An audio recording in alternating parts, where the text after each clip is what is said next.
বাড়িতে ঘুমাচ্ছিল, বাড়িতে খাটের উপরে ঘুমাচ্ছিল। এই মানে খালি গাড়ি একদম এসে পুরো ঘর শুদ্ধ মাঠে নিয়ে চলে গেছে, ঘর শুধু চাপা পড়েছিল, ওই ট্রেনে বার করেছে করে বাসন্তী হসপিটালে এনেছে, ওখান থেকে এই ক্যানিং দিয়েছে। আবার আপনারা বলছেন যে চিত্তরঞ্জন মানে কোথায় কোথায় হয়েছে এটা? শিবগঞ্জ। উনি বাড়িতে শুয়েছিল, বাড়ি ঘুমাচ্ছিল একাই একদম। ওনার ছেলে থাকে বাইরে, উনি আমার বাড়ির পাশে মানে মেন রোড রাস্তার ওপারে আমার বাড়ি, এপারে ওনার বাড়ি। আমার বাড়ি আমি ছিলাম, ওনার বাড়ি উনি ঘুমাচ্ছিলেন। ওই যখন আওয়াজ হয়েছে আমি বাইরে বেরিয়েছি, দেখছি শুধু ওই ড্রাইভারকে ধরে আমি বলছি মানুষ কই বলছে মেলায় গেছে। আমি বলছি না, ও ঘুমাচ্ছিল, আমি দেখেছি। ওই ও তো সবাইকে ডেকে ডুকে নিয়ে গিয়ে টেনে তারপর দেখছি চাপা পড়ে আছে, ওর নদী থেকে টেনে বার করেছে। কি নাম কি ওনার? নামটা আপাতত আমরা ডাকি পরি বলে, ওনার নামটা আমি খুব একটা ভালো জানি। বয়স কত হবে আনুমানিক? আনুমানিক 56-57। গাড়িওয়ালাকে পুলিশ ধরেছে?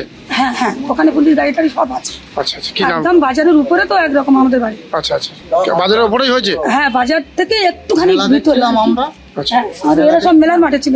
কি নাম? গিয়ে তবে ডেকে এনে তবে মানে আপনারা এলাকার লোকজন নিয়ে এসেছেন তাই তো? হ্যাঁ, এলাকার লোকজন।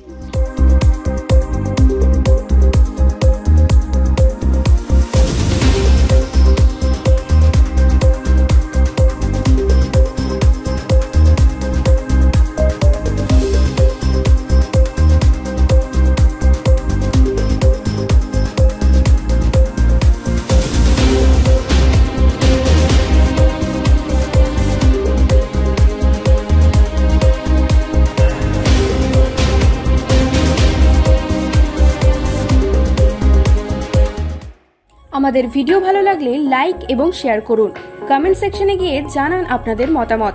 আরও ভিডিও পেতে আমাদের চ্যানেল সাবস্ক্রাইব করুন এবং প্রতি মুহূর্তে খবরের আপডেট পেতে প্রেস করুন বেল আইকন।